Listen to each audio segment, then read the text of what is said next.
미술가 위인전, 미켈란젤로 부오나로티. 성당 천장에서 이룬 천지창조.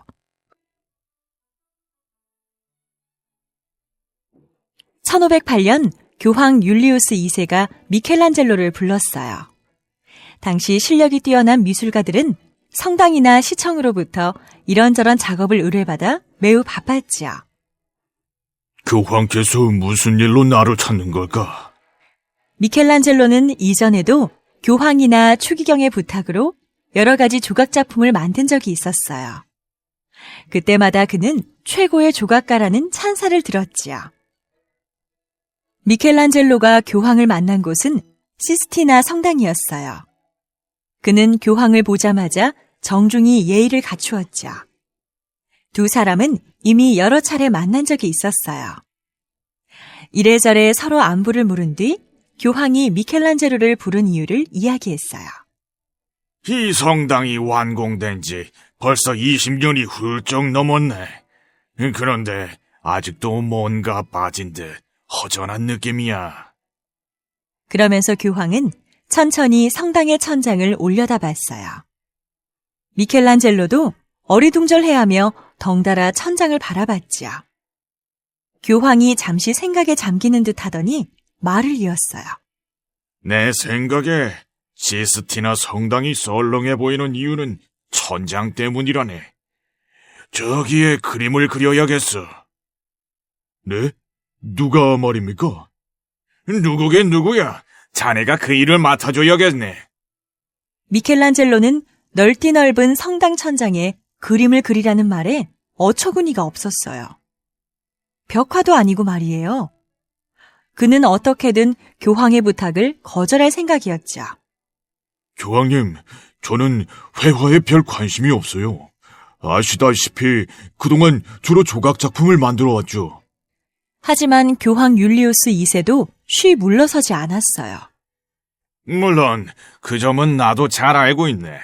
그럼에도 이 성당의 천장화를 가장 잘 그릴 수 있는 사람은 자네라고 확신하네. 그쯤 되자 미켈란젤로는 더 이상 핑계를 댈 수가 없었어요. 무척 어려운 작업이었지만 도전해보고 싶은 생각도 들었지요. 그런데 문제는 또 있었어요. 교황은 천장에 예수의 12제자를 그려달라고 말했지요. 미켈란젤로는 그런 요구가 영 마뜩치 않았어요. 교황님이 부탁하시니 제가 천장화를 그리겠다고는 했지만 그림의 소재만큼은 양보할 수 없습니다.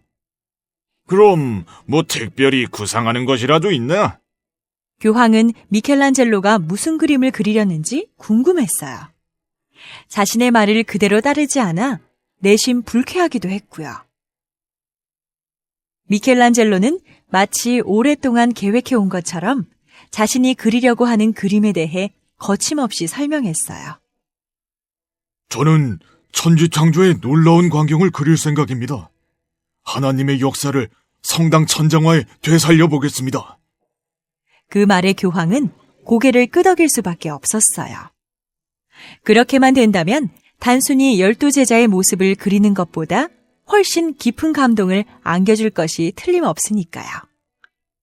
며칠 후 마침내 시스티나 성당의 천장화 그리기가 시작됐어요. 미켈란젤로가 가장 먼저 한 일은 천장에서 일할 수 있도록 받침대를 설치하는 것이었어요. 그곳에 오르는 사다리만 해도 까마득한 높이였지요. 받침대 설치를 도와준 인부들이 어이없다는 표정을 지었어요. 어이구, 어떻게 저 높은 곳에서 그림을 그린대? 미쳤지, 미쳤어. 하루 이틀도 아니고 말이야. 어디 어려움이 그뿐인가요? 천장화를 그리려면 내내 고개를 뒤로 젖혀야 했어요.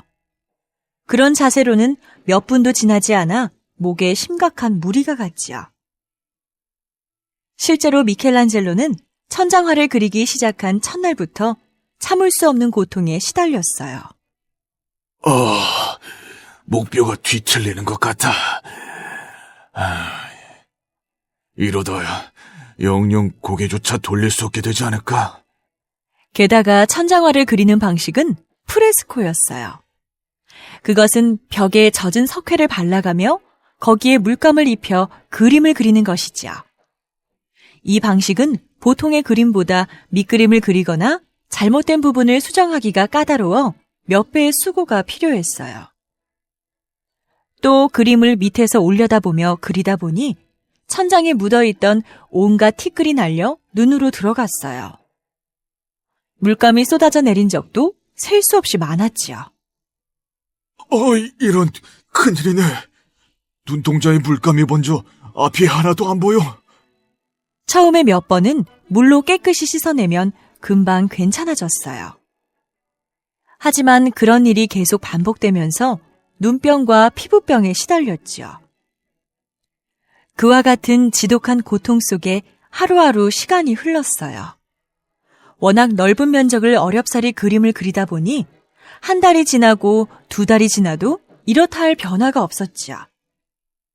성당 안은 일반인들의 출입이 금지되어 아주 조용했어요. 이따금 교황이 보낸 신부들이 찾아와 말을 붙일 따름이었죠. 그림은 잘 돼가고 있나요? 하나님이 은총을 내리실 거예요. 고맙습니다, 신부님. 이미 내디딘 발이니 언젠가는 목적지에 다다르겠죠.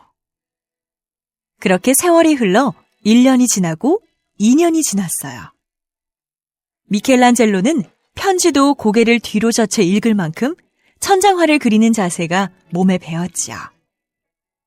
그렇다고 고통까지 익숙해진 것은 아니었지만 말이에요. 다시 3년이 지나고 천장화를 그린 지 4년째 되던 어느 날 미켈란젤로의 두 눈에서 갑자기 굵은 눈물방울이 흘러내렸어요. 드디어 다 됐어. 내가 목숨을 걸고 그려온 작품이 완성됐어. 미켈란젤로는 감격에 겨워 엉엉 소리내어 울기까지 했죠. 이튿날 미켈란젤로는 떨리는 마음으로 드디어 교황과 시민들에게 자신의 작품을 공개했어요. 성당 문이 서서히 열리면서 햇살이 환하게 실내를 비추었죠.